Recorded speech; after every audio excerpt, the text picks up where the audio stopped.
Okay, all right. Kaizer Chiefs have been joining Group D of the CAF Confederations Cup group stages, right?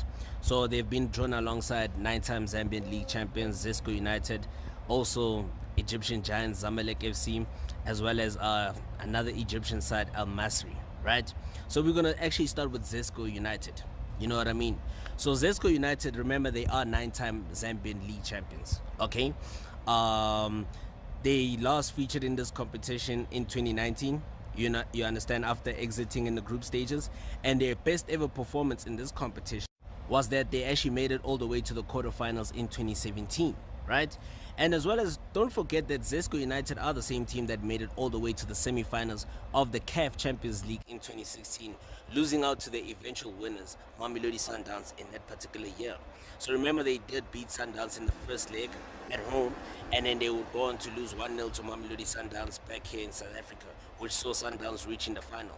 So it was actually a history making it, it could have been history, it could have been made for either club at that particular moment in time. So furthermore, Zesco United only missed out on winning the Zambian Premier League last season by just 4 points. You understand? So that's going to be a tough encounter for Kaizer Chiefs, but I don't really see them really struggling that much against them. You know what I mean? And then you got Zamalek.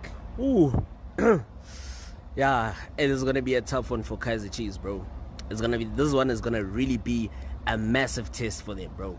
If they can surpass this test, if they can actually, like, let's say, collect 4 points out of Zamalek in the group stages, at least collect a point in Cairo, Egypt, and then secure all 3 points here in South Africa, that'll be a massive statement being made by Kaizer Chiefs. And trust me, it's not gonna be easy, because, like, guys, when it comes to Zamalek, we talk about one of the most decorated clubs in African football history. You understand what I'm saying? This is the same Zamalek that actually has got 15 CAF titles. 15 CAF titles. You understand? Continental titles.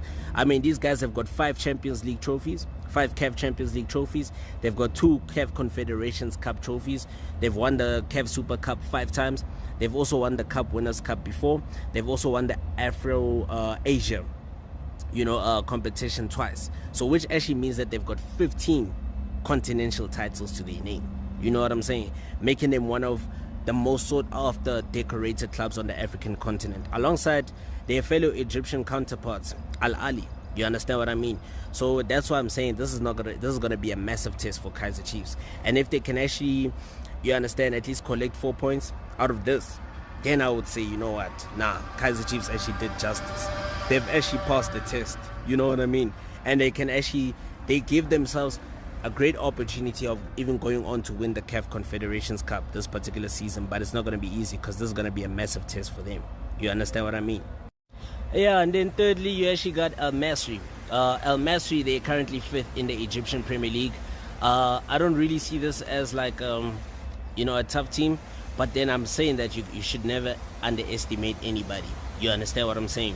When it comes to continental competitions, you don't underestimate your opponents at all.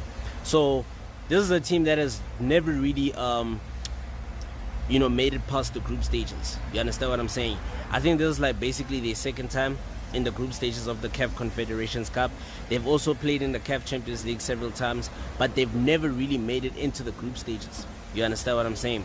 So there's no any sort of like, this is actually gonna, if they were to actually make it past the group stages, it will actually be the first time in their history that they actually go past the group stages in any CAF competition. You understand what I'm saying? But remember, this is a team that has actually been very competitive in Egypt. They've been amongst the top 4 clubs in Egypt, alongside Zamalek, Al Ahly, as well as Pyramids. They've actually really been competitive, so I wouldn't put anything past them. I'm not going to underestimate them. That's why I'm saying, like, Group D is actually going to be very tough. It low-key looks like the group of death, if you ask me. But then I actually feel like Kaizer Chiefs and Zamalek are actually going to progress. They're actually going to go through past this group. But then, I'm not putting anything past Zesco United as well as Al Masry. You understand? It's going to be one interesting group, to be honest with you. And I'm actually looking forward to this one. You understand what I'm saying?